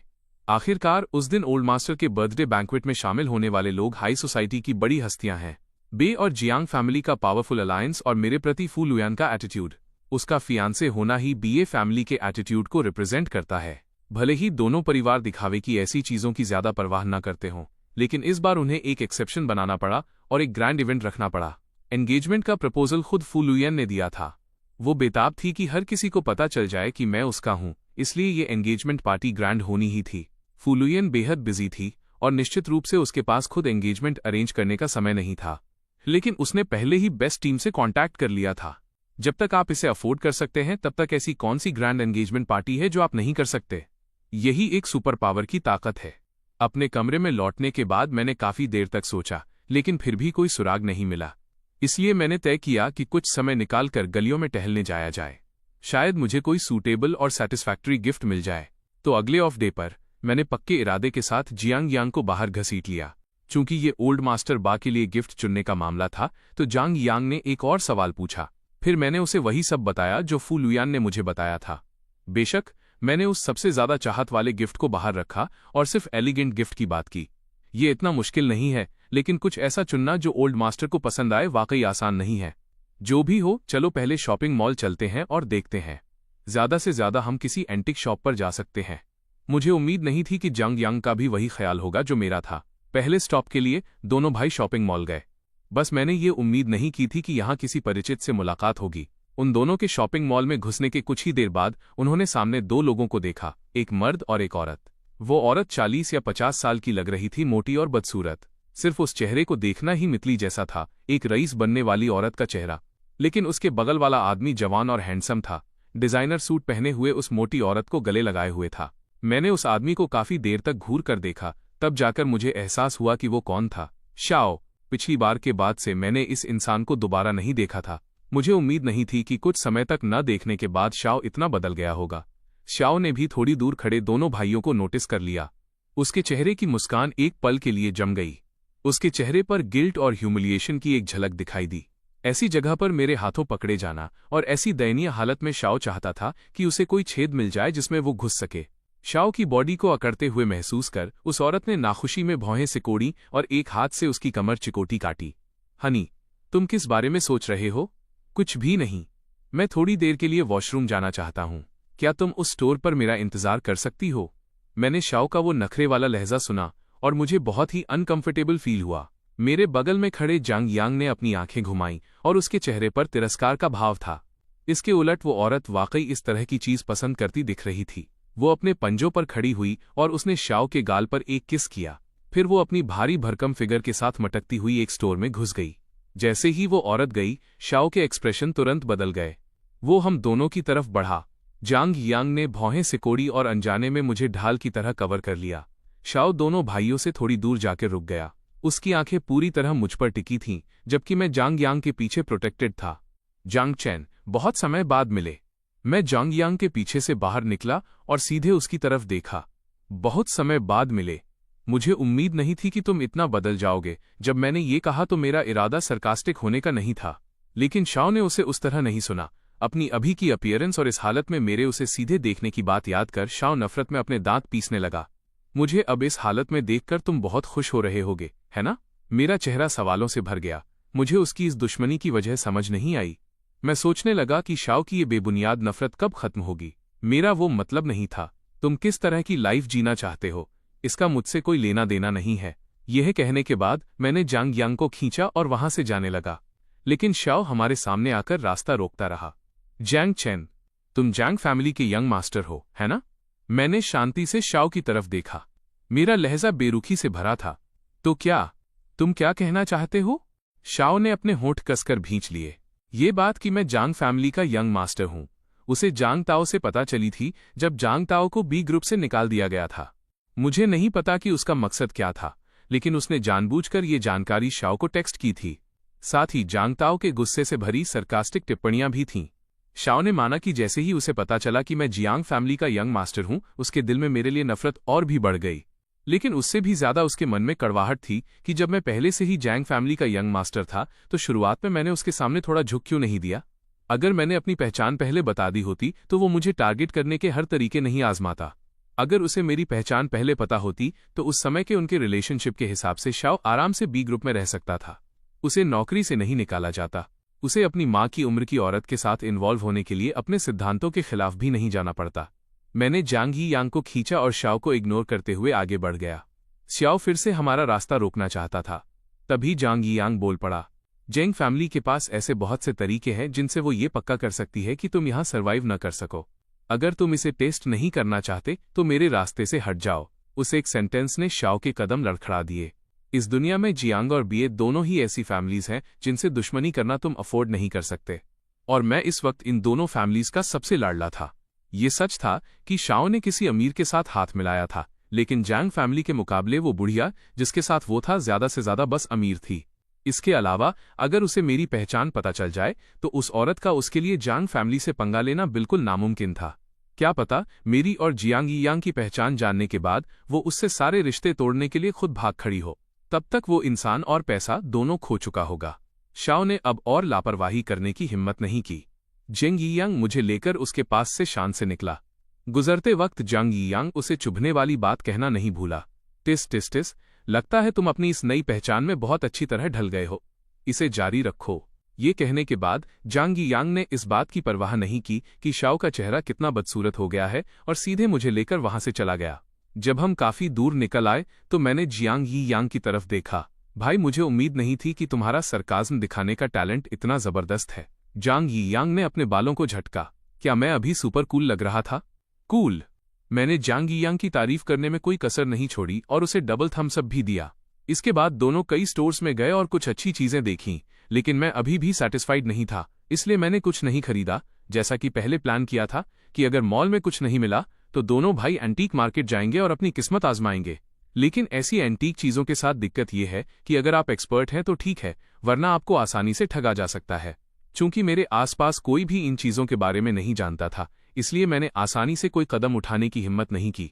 दूसरी ओर जेंग यियांग ने कुछ चीजें देखीं जो उसे लगा कि ओल्ड मास्टर बीए के लिए गिफ्ट हो सकती हैं, लेकिन मैंने उन सबको रिजेक्ट कर दिया। पूरा दिन बीत गया और दोनों भाई अभी भी खाली हाथ घर लौटे। जैसे ही जांग यांग और मैं घर में घुसे, मॉम ने हमें एक कमरे में खींच लिया। कमरे में मेरा नाप लेने वाला इंसान काफी समय से इंतजार कर रहा था। नाप लेने के बाद वे लोग पैक करके चले गए।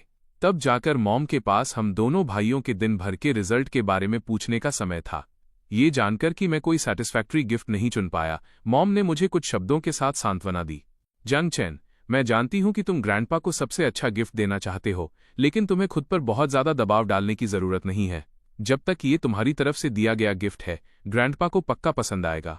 जांग यांग ने पूरी सहमति में सिर हिलाया। सही कहा, बिल्कुल सही जांग चैन। इतने परफेक्शनिस्ट मत बनो। वे चीजें जो हमने पहले एंटीक शॉप में देखी थीं, मैंने सोचा। पहले मैंने कुछ नहीं कहा। अचानक मेरे दिमाग में एक आइडिया आया। अब मुझे पता है कि ग्रैंडपा को क्या देना है। मॉम और जांग यांग पहले तो सन्न रह गए, फिर एक साथ बोले, वो क्या गिफ्ट है? मैं रहस्यमयी तरीके से मुस्कुराया, लेकिन उन्हें अपना प्लान नहीं बताया। ये देखकर कि मैं बताना नहीं चाहता, मॉम और जियांग यांग ने आगे कुछ नहीं पूछा। आखिरकार उन्हें बर्थडे पार्टी वाले दिन पता चल ही जाएगा, क्योंकि मैंने सोच लिया था कि क्या गिफ्ट देना है। उस रात मैं बहुत अच्छी तरह सोया। अगले दिन मैंने जियांग फैमिली को बताया कि मुझे सिटी बी वापस जाना होगा। जब उन्होंने सुना कि ये ओल्ड मास्टर के लिए गिफ्ट चुनने के लिए है, तो जैंग फैमिली ने मुझे नहीं रोका। इसलिए फू लुयान और मैं सिटी बी के लिए प्लेन में सवार हो गए। कुछ घंटों बाद प्लेन सेफली लैंड कर गया। मैं फू लुयान का हाथ पकड़कर एयरपोर्ट से बाहर ले गया।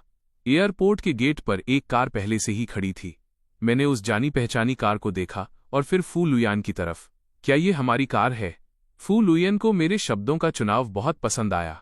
वो खुशी से मुस्कुराई। मतीन, हमारी कार, चलो अंदर बैठते हैं। फू लुयान और मैं मेबाक की पिछली सीट पर बैठ गए। फू लुयान बोली, क्या हमें आराम करने के लिए कोई होटल ढूंढना चाहिए या सीधे वहीं चले? मैंने एक पल के लिए सोचा, चलो सीधे वहीं चलते हैं। मैं पहले कंफर्म करना चाहता हूं कि वो जगह अब भी वहीं है या नहीं। फिर मैंने सामने ड्राइवर को एड्रेस दिया। 1 घंटे बाद मेबाक एक पुराने दिखने वाले रेजिडेंशियल एरिया के गेट के सामने रुकी। कई महीनों बाद इस जानी पहचानी जगह को दोबारा देखकर मुझे ऐसा लगा जैसे एक जमाना बीत गया हो। फू लुयान मुझे कार से बाहर ले गई। अब आगे कहाँ? मैं रहस्यमयी तरीके से मुस्कुराया। कोई जल्दी नहीं है, पहले तुम्हें कुछ टेस्टी खिलाने ले चलता हूँ। फिर मैंने फू लुयान का हाथ थामा और एक गली में चला गया। कुछ मिनट चलने के बाद हमारे सामने एक नूडल शॉप आई। मुझे वही जानी पहचानी खुशबू आई और लगा जैसे मेरे मुंह में पानी आने वाला है। फू लुयान की तरफ मुड़कर देखते हुए मेरी आंखें जैसे सितारों से भर गई थीं। लुयान, इस बात का बुरा मत मानना कि ये दुकान पुरानी और छोटी है। यहाँ के नूडल्स वाकई बहुत लाजवाब हैं। फू लुयान ने मेरी तरफ देखा। उसके होठों के कोने थोड़े ऊपर उठ गए। क्या छोटा जांग चेन अक्सर यहाँ खाने आता था? मैंने सिर हिलाया। हाँ, यहाँ की ओनर अक्सर मेरा और मेरी दादी का ख्याल रखती थीं। वो हमेशा हमें ढेर सारे नूडल्स देती थीं। चूंकि ये जांग चेन के बचपन की याद है, तो मुझे इसे पक्का ट्राई करना चाहिए। उसके साथ ही फू लुयान और मैं दुकान के अंदर चले गए। माँ जी, 2 bowl beef noodles. Thank you. जब फू लुयन और मैं दुकान में घुसे तो लंच की भीड़ का समय निकल चुका था, लेकिन वहां अभी भी छोटी सी दुकान में काफी लोग बैठे थे। छोटी और साफ सुथरी किचन के अंदर से ओनर का उत्साह भरा जवाब आया, 2 बाउल, सही है ना? अभी आए।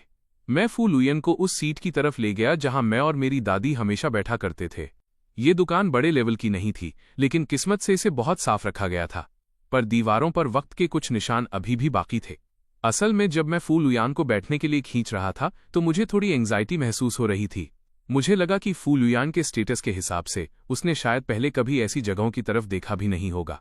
लेकिन अब ये देखकर कि फू लुयन ने न तो कोई नफरत दिखाई और न ही उसके चेहरे के भाव बदले, मैंने मन ही मन चैन की सांस ली। कुछ ही देर बाद ओनर बीफ नूडल्स के 2 बड़े बाउल लेकर आई। जब उसने मुझे देखा तो ओनर के चेहरे पर कोई हैरानी नहीं थी। इसके बजाय जब उसने मेरे बगल में फू लुयन को देखा तो वो कुछ सेकंड के लिए सन्न रह गई। मैं तुम्हारी आवाज से ही जान गई थी कि ये तुम हो। तुम्हें आए हुए बहुत समय हो गया है। मैं ओनर की तरफ देखकर चमक के साथ मुस्कुराया। मैं शहर में शिफ्ट हो गया हूं। ओनर ने अपना माथा पीटा। मेरे इस दिमाग को देखो, मैं भूल ही गई। तुम और तुम्हारे सगे माता पिता शहर चले गए। क्या तुम्हारे पेरेंट्स तुम्हारे साथ अच्छे हैं? जब ओनर ने ये सवाल पूछा तो उसकी नजरें अनजाने में मेरे बगल में बैठी फू लुयान पर पड़ी। फू लुयन बिना कुछ कहे मुस्कुराई और उसने खुद से कुछ नहीं कहा। मैंने सिर हिलाया। हाँ, मेरे पेरेंट्स मेरे साथ बहुत अच्छे हैं। मुझे अपने मुंह से ये कहते सुन कि मैं अच्छी लाइफ जी रहा हूं। ओनर ने राहत की सांस ली। अच्छा है, मैं देख सकती हूं कि तुम अब बहुत अच्छी लाइफ जी रहे हो। और ये यंग लेडी कौन है? इससे पहले कि मैं उसे इंट्रोड्यूस करने की पहल करता, फू लुयन पहले ही बोल पड़ी। हेलो माँ जी, मैं जांग चैन की फियांसे फू लुयान हूं। ओनर को भी उम्मीद नहीं थी कि इतनी कोल्ड दिखने वाली फू लुयान खुद उसके सवाल का जवाब देगी। वो कुछ सेकंड के लिए सन्न रह गई और उसके चेहरे की मुस्कान और भी गहरी हो गई। तो तुम जांग चेन की फियांसे हो, बहुत खूबसूरत हो। तुम हमारे जांग चेन के लिए बिल्कुल सही मैच हो। इस पल कोल्ड फू लुयान के चेहरे पर भी एक दुर्लभ हल्की मुस्कान आ गई। Thank you. मैंने अपने होंठ भींचे और साइड में होकर दबी हुई हंसी हंसा। ओनर ने मुझे एक नजर देखा। उसकी आंखों में एक बड़े का छोटे के लिए प्यार भरा था। खैर, मैं तुम दोनों को नूडल्स खाने से डिस्टर्ब नहीं करूंगी। मैं काम पर वापस जाती हूं। इसके साथ ही ओनर दूसरे काम करने चली गई। मैंने फू लुयन को जल्दी ट्राई करने के लिए कहा क्योंकि मैं खुद अपनी चॉपस्टिक्स उठाने के लिए और इंतजार नहीं कर सकता था। मैंने बीफ का एक मोटा टुकड़ा उठाया और अपने मुंह में रख लिया। वही जाना पहचाना स्वाद मेरे मुंह में फैल गया।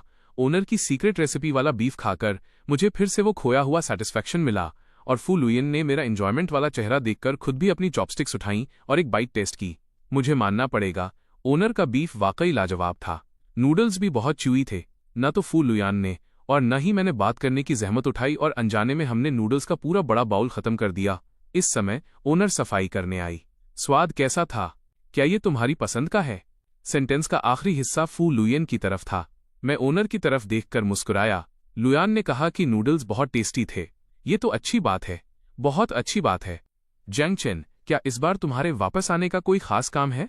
तभी मुझे सिटी बी वापस आने का मेन कारण याद आया। ओनर से पहले पूछ लेने का ये अच्छा मौका था ताकि बेकार का चक्कर न काटना पड़े। ओह, सही कहा माँ जी। क्या मिस्टर यू अभी भी पुरानी जगह पर ही हैं? मेरी बात सुनकर ओनर ने सिर हिलाया। हाँ, बिल्कुल। वो ओल्ड मैन कल ही मेरी दुकान पर नूडल्स खाने आए थे। उन्होंने तुम्हारा जिक्र भी किया था। मुझे उम्मीद नहीं थी कि तुम आज वापस आ जाओगे। क्या तुम उन ओल्ड मैन से मिलने आए हो? मैंने सिर हिलाया। हाँ, आप ऐसा कह सकती हैं। मुझे मिस्टर व्यायू से एक छोटे से काम में मदद चाहिए। ओल्ड मैन इस वक्त शायद अपनी दुकान पर ही होंगे। तुम उन्हें ढूंढने सीधे दुकान पर जा सकते हो। जी, ठीक है। पेट भर खाना खाने के बाद फू लुयन और मैं जाने के लिए तैयार हो गए। निकलने से पहले फू लुयन ने पेमेंट करने की कोशिश की, लेकिन ओनर ने मना कर दिया। ये तो बस 2 बाउल नूडल्स हैं। इसे मेरी तरफ से तुम दोनों के लिए ट्रीट समझो। ओह, सही कहा। बात करते करते ओनर ने पीछे की किचन से बीफ का एक सील किया हुआ जार निकाला और मेरे हाथों में रख दिया। मुझे नहीं पता तुम दोनों कब जा रहे हो। रास्ते में खाने के लिए ये बीफ ले जाओ। मैंने अपनी बाहों में बीफ का वो बड़ा जार देखा। मेरा दिल उनकी ममता से भर गया। थैंक यू माँ जी। इतनी औपचारिकता मत करो। जब भी फ्री हो मुझसे मिलने आना। ठीक है। फू लुयान और मैंने एक दूसरे को देखा और फिर छोटी सी दुकान से बाहर निकल आए। ओनर उन दोनों को विदा करने बाहर तक आई। अचानक उसके पीछे दुकान में रखी पेमेंट मशीन से एक नोटिफिकेशन साउंड आई। ओनर एक पल के लिए सन्न रह गई, फिर धीरे से हंसी। ये बच्चा, अभी अभी जब ओनर नहीं देख रही थी, मैंने काउंटर पर रखे पेमेंट क्यूआर कोड को स्कैन किया था और नूडल्स और बीफ का पूरा अमाउंट पे कर दिया था, 1 पैसा भी कम नहीं। ओनर वाकई आपके लिए बहुत दयालु हैं, तो मैं उन्हें नुकसान तो नहीं होने दे सकता था, है ना? फू लुयान ने मेरी तरफ देखा। उसके होठों के कोने थोड़े ऊपर उठ गए। बीफ का बड़ा जार साथ लेकर घूमना असुविधाजनक था, इसलिए मैंने जार को पहले कार में रख दिया। फिर मैंने फू लुयान को दूसरी दिशा में खींचा। रास्ते में मैंने फू लुयान को उन जगहों के बारे में बताया जहां मैं बचपन से जवानी तक रहा था। स्कूल, छोटा पार्क, सब्जी मंडी, यादें हर तरफ थीं। जब हम यूनिवर्सिटी के पास से गुजरे तो फू लुयन स्कूल के मेन गेट को देखते हुए रुक गई। मुझे नहीं पता था कि वो क्या सोच रही है। मैं उसके बगल में खड़ा होकर स्कूल के कसकर बंद गेट को देखने लगा। क्या हुआ? मैंने सुना था कि शेन चाओवे तुम्हारी जूनियर थी। मैं सन्न रह गया। मैंने बहुत समय से वो नाम नहीं सुना था। अब इसे सुनना थोड़ा चौंकाने वाला था। सही कहा। क्या हुआ? तो फू लुयन मुड़ी और बड़ी संजीदगी से मेरी तरफ देखा। क्या उसने तुम्हें यहां कन्फेस किया था? मैंने यूनिवर्सिटी के गेट को देखा और फिर अपने सामने खड़े फू लुयन के बेहद सीरियस एक्सप्रेशन को और अचानक खिलखिलाकर हंस पड़ा। तो क्या मिस बीए अब मुझसे पुराने हिसाब चुकता कर रही हैं? या शायद? मैं आगे बढ़ा और फू लुयन के चेहरे के करीब झुककर ऐसी आवाज में कहा जिसे सिर्फ हम दोनों सुन सकें। या फिर मिस बा को जलन हो रही है? अगर तुम्हें जलन हो रही है तो तुम्हें मनाना पड़ेगा। ये सुनकर फू लुयन की आंखें सिकुड़ गईं और फिर उसने खुद को मेरी बाहों में डाल दिया। उस अचानक मिले गले लगने ने मुझे थोड़ा हैरान कर दिया। ऐसा नहीं था कि मैंने पहले कभी फू लुयन की खूबसूरत फिगर नहीं देखी थी, लेकिन चूंकि मैं डरपोक था इसलिए मैंने उसे कभी छूने की हिम्मत नहीं की। अब उस पतले कपड़े के जरिए मैं उसके शरीर की कोमलता को साफ महसूस कर सकता था। मैंने अनजाने में थूक गटका। मेरा दिल भी असामान्य रूप से तेज धड़क रहा था। फू लुयन धीरे से हंसी। उस आवाज ने मेरे पैर कमजोर कर दिए। तो क्या जंग चेन मुझे मनाने वाला है?